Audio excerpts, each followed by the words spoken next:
So 8051 microcontroller, it will be coming up with two inbuilt timers or counters. That means it will, the thing is that those two registers, we can call them as a registers, those two registers which are of 16-bit length, they can be used either as timers or they can also be used as counters also. They can be used either as timers or they can also be used as counters also. So instead of calling them separately two timers and two counters like four registers, only two registers are available of 16-bit length, and those two registers can be based on the application. Those two registers itself can be used either as a timers or as a counters. So we simply call them timers or counters. Instead of calling it as a timer or counter, we simply call them with the names of T0 and T1. We call them with the name of T0 and T1. Here T0 represents timer 0 or counter 0. In a similar way, T1 represents timer 1 or counter 1. So here you need to represent that, you need to understand that these two registers which are of 16-bit length, they can act as either timer or they can act as counters also. So T0 means timer 0 or counter 0, T1 means timer 1 and counter 1, and as I told you, these are of 16-bit length. And the thing is that who is going to control these two registers and who will decide whether they have to act as timer or whether they have to act as counter, that will be decided by two important another registers of 8051. Those two registers are nothing but tmod register and tcon register. Tmod register and tcon registers, they are the registers who will be deciding their modes of operation and who will be controlling their operation and who will decide whether it has to act as either the timer or the counter. So these two are the very important registers who will be deciding the operation of the counter. So tmod and tcon, I have already told you their full form. Tmod means timer modulation register, timer mode register. Tcon means timer controlling register. Timer mode register will gives us an information of in which mode the timer or the counter is going to uh, act, and the tcon register is going to give the controlling action like handling the interrupts, how to handle the interrupts once if an interrupt is coming in.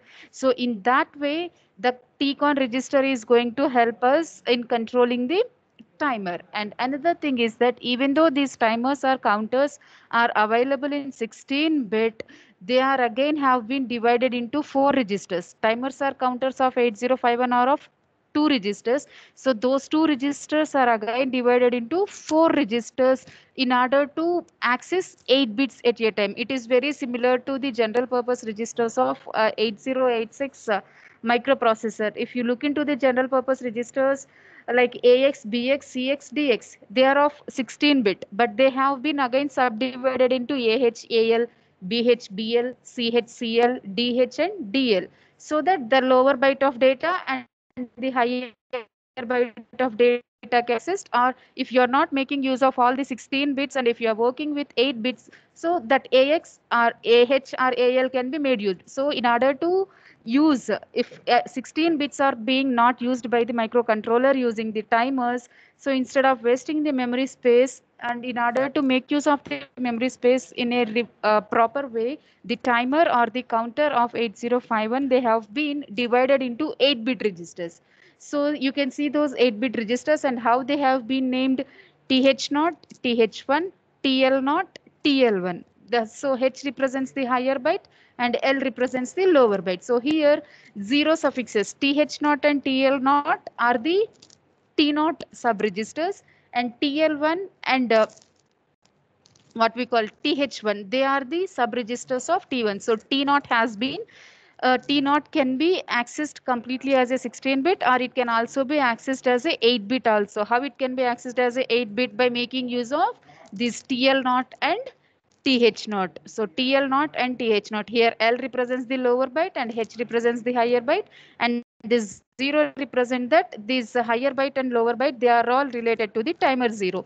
In a similar way, timer 1 can also be accessed as 16-bit, or it can also be accessed as 8-bit by making use of lower byte of timer 1 and higher byte of timer 1. And another thing is that what exactly the timer or what exactly the counter. See, the timer, whenever these registers they are being used as timer, the functioning of the timer is that it will be maintaining the time delays between the internal operations. Timer will maintain the time delays between the internal operation. I'll give you a clear cut real time example. I think most of us have washing machines. Even if we don't have, we have the basic knowledge how the washing machine is going to work. See, we'll be putting our clothes and giving the detergent, and then we simply click on this start button. But that washing machine, it will do the three operations. Washing machine will do three operations. First thing is that it will soak the clothes, and then it will rinse the cloth, and then it will dry the clothes. So three operations: soaking, rinsing, and drying the clothes. So what should be the time delay between the soaking and rinsing? That means for how much of time the clothes should be soaked, and for how much of time the clothes should be rinsed, and for how much of time the clothes should be dried. That means there are some time delays. Washing machine, it is performing three operations, so between one operation and the second operation there should be a time delay. So during that particular time delay it will be performing the those particular operations. Just imagine that a 10 minutes of time has been assigned for soaking, and 20 minutes for rinsing, and again 20 minutes 30 minutes for drying. 10, 20, and 30, totally 60 minutes of time. So this delays, that means soon after completion of the 10 minutes only the washing machine should perform the rinsing operation, and soon after rinsing it for 20 minutes only it should go on and perform the drying operation. That means there is a time delay between the two operation. Between the soaking and rinsing, a 10 minutes of time delay is there, and between the rinsing and drying of the clothes, 20 minutes of time delay is there. So who is going to maintain those time delays? Timer is going to maintain those time delays. Timer is going to maintain those time delays. Fine. So now, for how much time it is maintaining the delays? Fine. But who will give that it should be for 10 minutes, or it should be for 15 minutes, or it should be for 20 minutes? The number, the numerical number 10, 20, 30, that count is being maintained by the counter. That count will be given by the counter. So counter will count the external events. Counter will count the external events. And the count that has been given by the count that is being given by the counter is being maintained by the timer. Counter will give the count for how many minutes it has to do that particular operation. That counting, that numerical value, that number will be provided by the counter, and timer will produce a delay between those two events. Between the operations it will produce the delays based on the counter value. So you should have the clear difference what exactly the timer is going to do and what exactly the counter is going to do. Counter will count the external events. If you take the washing machine example only, it will give the numbers for how much time one operation should be performed and for how much time. 10, 20, 30, these are all numerical values, right? So these numerical values will be given by the counter, and based on these numerical values the time delays between the two operations internally, that is being maintained by the timer. So there is a difference between the functioning of timer and the counter. Timer will count the event. Counting means it just gives us a number, whereas timer, counter will gives us a number, and based on that number timer is going to produce the timing delays. And as I told you, whether it is acting as a timer or whether it is acting as a counter, that particular information can be given by two important registers called as tmod register and tcon register. So now we'll before moving on to the tmod register and tcon register, here I just want to recall a topic called as triggering. See, this triggering is very, very important, ma, because we are going to have this triggering concept while we are discussing about the TCON register Okay, so for that reason, I just want to recall the triggering. So what exactly the triggering? Whenever we are talking about digital circuits or whenever we are talking about something related to the pulse or the clock, we frequently make use of the word triggering. So what exactly the triggering? Triggering is nothing but changing the state of memory. Triggering is nothing but changing the state of memory. What will be there in memory? Memory is nothing but it is a group of registers only. Group of registers or group of latches. Or in a simple language, if zero is there, if one particular flip flop or one particular latch is carrying zero, and if you want to turn it to one, so the process that you use to change the state from zero to one, that process you call it as a triggering. Changing the state of any memory element, changing the state of any memory element. State means if it contains zero, it should move on to one, and if it contains one, it should move on to zero. So the process that you will use to change that 0 to 1 or 1 to 0, that we call it as a triggering. And here triggerings are of two types. Triggerings are of two types. One is level triggering and another one is edge triggering. Triggerings are of two types. They are nothing but level triggering and edge triggering. So this can be done in latches as well as in flip-flops also. See here, what exactly the level triggering? See here, ma. Here, just assume that this is one clock pulse. This is one clock pulse. So only at this, see, this is the clock pulse, and this we call it as, this state we call it as a active high state, and this state we call it as a active low state. Active high state and active low state. So if your output is changing, or if you can observe your output at these active high or at active low states, only at active high states or at active low states, then that triggering is called as level triggering. That means you can observe the output only during at active high state or at active low state. If you can observe your output only at active high state, that is called as high level triggering. And if you observe your output only at the lower state, then that is called as low level triggering. So level triggering means you can consider the in order to remember only during 1 and 0. This value in digital form will be considered as 1 and this will be 0. So if you can observe your output at either 1 or at 0, that is called as level triggering. Observing the output at 1 is called as high level triggering. Observing the output at 0 is called as low level triggering. So this is about the level triggering. And if we move on to edge triggering, see here, if you can see the change in output, if you can see the change in output previous low state to high state, it is in the process of movement. It is in the process of movement from low state to high state. And here it is in the process of moving from high state to low state. You can observe the direction of arrow marks. Here the arrow marks is towards high state. That means it is moving from low to high. And here it is moving from high to low. So if you can observe your output during these transitions, not at one and zeros. If you observe your output at the transition from low to high or at the transition from high to low, then that is called as edge triggering. So transition of state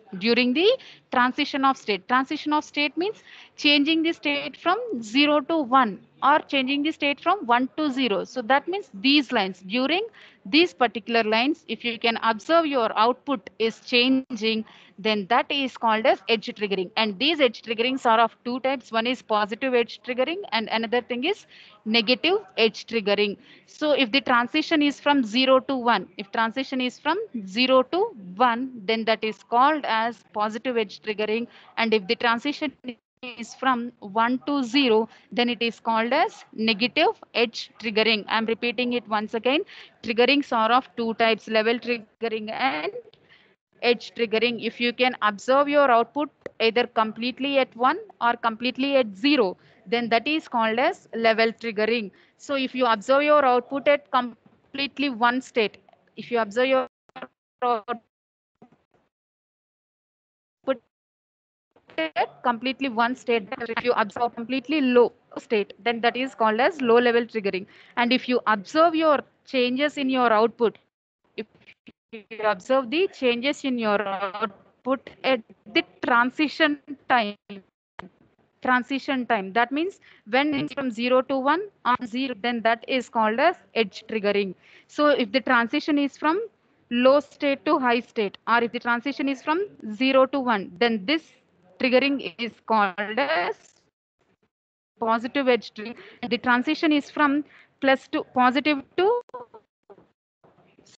sorry, 1 to 0, it is negative edge triggering. So this is what all about the triggering. And next, let us discuss about the T-mod register. That is nothing but timer mode register. T-mod register is nothing but timer mode register. So it is used to determine, so this T-mod register will give us so much of information, and among all those information, the two most functions that T-mod register will give us is that whether the T0 and T1, whether they are acting like timers or counters. That information will be given by this T-mod register. At the same time, in which mode that timer or counter is being used. So mode of operation, and in which whether it is acting as a timer or counter, whether it is acting as a timer or counter, and in which mode they are going to operate. That information will be given by the T-mod register. So T-mod register is a 8-bit register. T-mod register is a 8-bit register. You can observe that from D0, D1, D2, D3, D4, D5, D6, D7. And from D0 to D7, if you observe this T-mod register is again of, I mean, it is not being divided, but for our understanding, I just have made this segregation.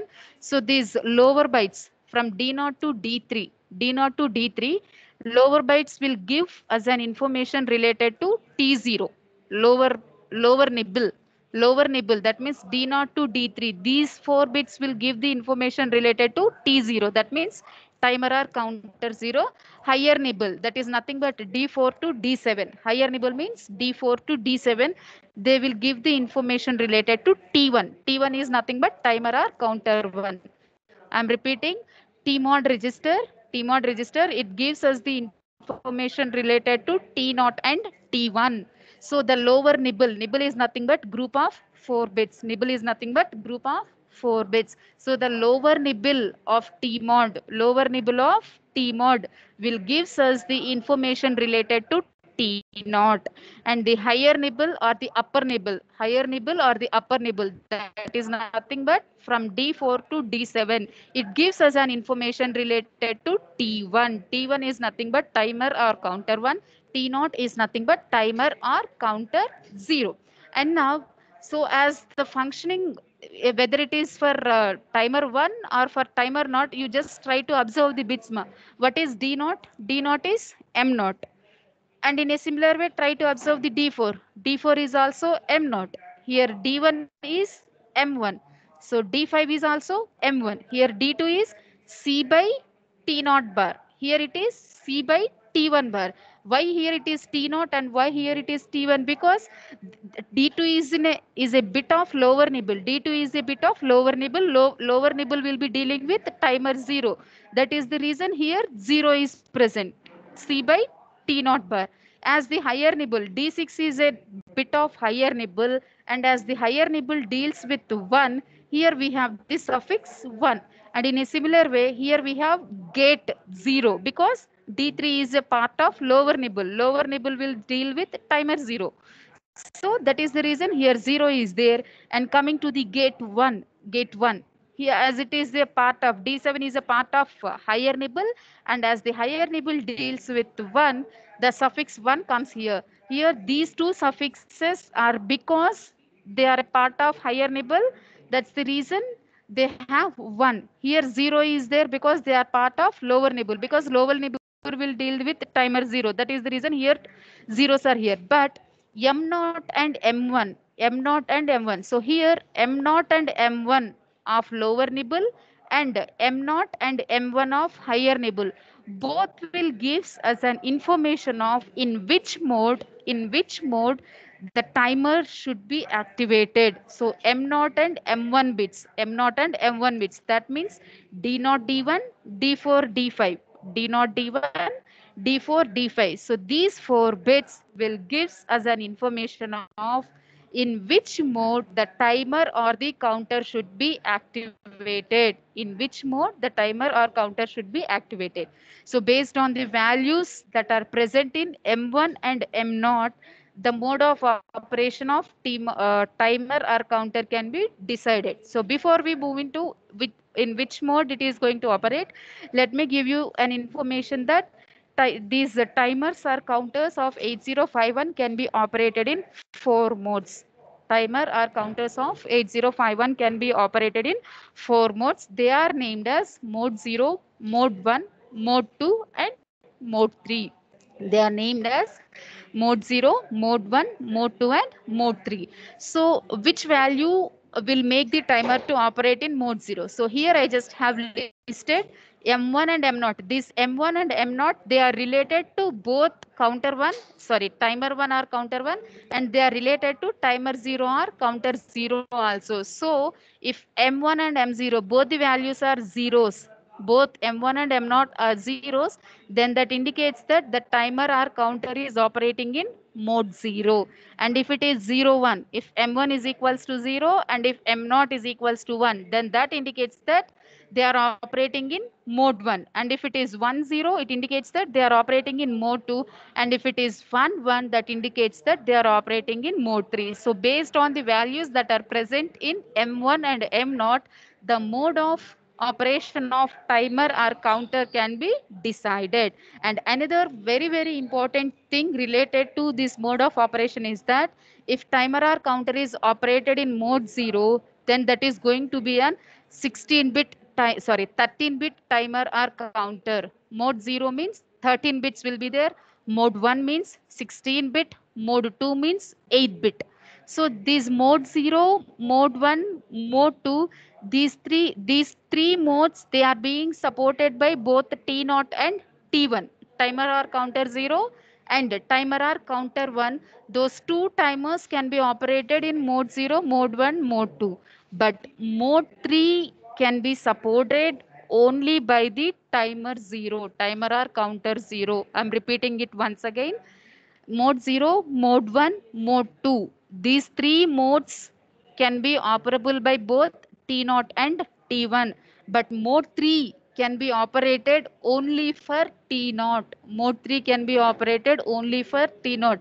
So mode 3 is said to be a split timer mode. Mode 3 is said to be a split timer mode. That means it is being supported only by the T0. That means if you want to operate your timer 1 in mode 3, it is not supportable by the 8051 microcontroller. Mode 3 is supported only by the timer 0. Remaining 3 modes can be supported by both the timers, but mode 3 is supported only by the timer 0. So that is about the M0 and M1 bits. And next, moving on to the C by T0 bar or C by T1 bar. So here it is a D2 bit, here it is a D2 bit, and here it is a D6 bit. So just give me a second.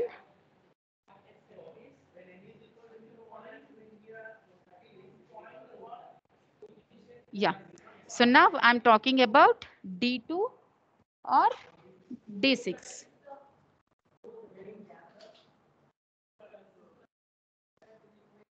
See here, ma. If D2 or D6 is equals to 0, if D2 or D6 is equals to 0, 0, what is there in the place of D2? In place of D2, C by T naught bar is there. C by T naught bar is there in place of D2. In place of D2, in place of D2, C by T bar is there. And I'm saying that if that C by T bar is equals to 0. So if C by T bar is equals to 0, then C is going to be 0 and T naught bar going to be 0. So I'm just assigning 0 to these two variables. So after this, again the C is going to be 0 only. And if I remove the bar, then T naught is going to be one. So from this, what can we say? So if D2 by D6, if D2 or D6 bit is 0, then which is set? T naught is set in case of C by T naught bar. And in a similar way, C1 will be equals to 0 and T1 will be equals to 1. If you apply this same thing to D6 bit also. What is D6? D6 is C by T1 bar. That means C1 by T1 bar. So here also it is going to be C naught only. Here also we can represent that with C naught. So whenever your uh, D2 or D6 bits have received 0, that 0 is turning T naught to 1. What does the T naught indicates? T naught is nothing but timer 0. So here what I'm trying to say is that if D2 bit or D6 bit, if they are receiving 0, it will be operated as a timer. The register T naught or T1, it can act as a timer.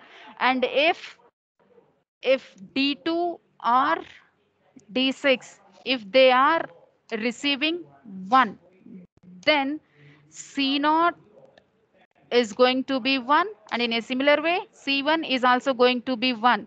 So whenever the D2 or D6 bits are 0, then it will be acting like a timer, and when D2 or D6 bits are 1, then it will be acting like a counter. In the beginning of the TMOD register itself, I have clearly mentioned you that TMOD will gives us two important things. One is nothing but it gives in which mode the timers or counters are being operated, and it gives whether it is acting like a timer or counter. So whether it is acting like a timer or counter, that information can be given by the D2 and D6 bit. So if D2 bit is equals to 0 or if D6 bit is equals to 0, then timer, it will be acting like a timer.